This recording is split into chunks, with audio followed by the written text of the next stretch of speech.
सेराटम भारंगी। टेरोडेंड्रम सेराटम एक medicinal plant है जिसको भारंगी कहते हैं हिंदी में। इसको कासगनी भी कहते हैं, द डिस्ट्रॉयर ऑफ कफ, और इंग्लिश में इसको ब्लू ग्लोरी बोवर कहते हैं। ये एक तरीके का श्रब है जो वुडी भी है और पेरिनियल है। ये 1 मीटर से लेकर 2 मीटर तक हाइट अटेन करता है। इसकी जो स्टेम्स होती है वो 4 साइडेड होती है, या क्वाड्रेंगुलर भी कह सकते हैं उसको।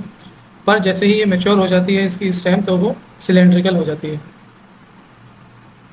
हिमालयन फुटहिल से लेके वेस्टर्न घाट तक इसको पाया जा सकता है। 1500 मीटर तक की एलिवेशन तक ये मिलती है। जो सॉइल है वो रिच होनी चाहिए ऑर्गेनिक मैटर में। इस प्लांट का, किसका, भारंगी का, यानी क्लेरोडेंड्रम सेरेटम की जो रूट्स हैं वो प्राइमरीली यूज होती है।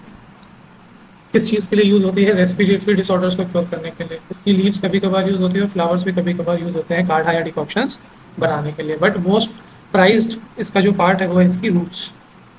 इसके अंदर सेपोनिन्स होते हैं, फ्लेवोनॉइड्स होते हैं, फिनोलिक्स होते हैं और टर्पिनॉइड्स होते हैं। इसके अंदर जो टर्पिनॉइड्स होते हैं यही इसकी ब्रोंकोडाइलेशन प्रॉपर्टीज़ इसको प्रदान करते हैं। इसके अलावा इसमें जो सेपोनिन होते हैं वो होता है सेराटोजेनिक एसिड। उसके अंदर एंटी इन्फ्लेमेटरी गुण होते हैं। एंटी इन्फ्लेमेटरी मतलब सूजन विरोधी, इन्फ्लेमेशन विरोधी। इंडिया में इसकी मार्केट डिमांड स्टेडी है। आयुर्वेदिक फार्मास्यूटिकल कंपनीज इसको बहुत यूज़ करती हैं।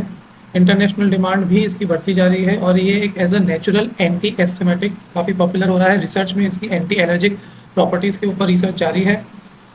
ड्राई रूट्स का पाउडर या फिर एक्सट्रैक्ट्स ही हम एक्सपोर्ट करते हैं इंटरनेशनल मार्केट में। एज सच कोई प्रोहिबिशन नहीं है इसकी कल्टीवेशन के ऊपर, बल्कि नेशनल मेडिसिनल प्लांट बोर्ड इसकी कमर्शियल फार्मिंग एनकरेज करता है ताकि फॉरेस्ट और वाइल्ड में इसकी जो प्लांट्स है इस पर प्रेशर कम हो सके। सेल एंड परचेज भी कम्प्लीटली लीगल है। हाँ, अगर फॉरेस्ट से इसको आप सोर्स करके लाते हैं तो आपको परमिट चाहिए होता है। टॉक्सिसिटी एज सच नहीं है, but it should only B consume under strict medical supervision. Adverse effect हो सकता है, नोजिया हो सकता है। प्रेगनेंसी में इसको कंज्यूम करते टाइम डॉक्टर की सलाह लेनी चाहिए। फील्ड में इसको आइडेंटिफाई किया जा सकता है इसके फ्लावर्स के थ्रू, जो पेल ब्लू होते हैं या वायलेट कलर के होते हैं। इसकी जो लीव्स है वो शार्पली सेरेटेड होती है, इसीलिए इसका नाम है क्लेरोडेंड्रम सेरेटम। इसकी जो स्टेम होती है वो जब ये प्लांट छोटा होता है तो क्वाड्रेंगुलर होती है, बाद में ये एंगुलर या सिलेंड्रिकल ही रह जाती है। अस्थमा को क्योर करने में ये काफ़ी उपयोग में आता है और ये एक बहुत ही पोटेंट ब्रोंकोडायलेटर है, शक्तिशाली ब्रोंकोडायलेटर है। ब्रोंकोडायलेटर मतलब कफ और श्वास नली की समस्याएं हैं उसको ये दूर करता है, खोल देता है श्वास नली को। क्रॉनिक कफ, अगर किसी के बहुत ही ऐसा कफ है जो जा नहीं रहा तो उसके लिए उसको जो बलगम है उसको क्लियर करने के लिए ये काफ़ी उपयोगी रहता है। आयुर्वेद में काफ़ी सदियों से ये वध और कफ टाइप के जो फीवर होते हैं उनको क्योर करने में काम आता है। इसमें एंटी इन्फ्लेमेटरी गुण होते हैं जो कि अर्थराइटिस या रूमेटिज्म में भी काम आते हैं। भारंगी से एक जैम लाइक हर्बल फॉर्मुलेशन बनता है।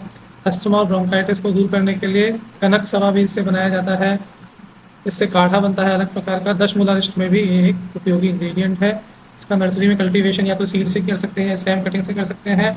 मानसून सीजन के दौरान इसकी प्लांटिंग की जाती है। रेगुलर वाटरिंग की ज़रूरत होती है, इसको ध्यान रहे कि वाटर लॉगिंग नहीं हो जाए।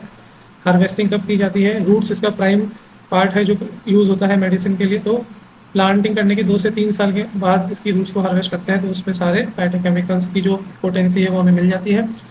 इसको हार्वेस्ट करते हैं गवर्नमेंट फेज में, विंटर सीजन में, जब इसकी पोटेंसी मैक्सिमम होती है। रूट्स को हार्वेस्ट करने के बाद क्लीन किया जाता है, कट किया जाता है और शेड के अंदर ड्राई किया जाता है। ये था भारंगी क्लेरोडेंड्रम सेरेटम के बारे में। Thank you.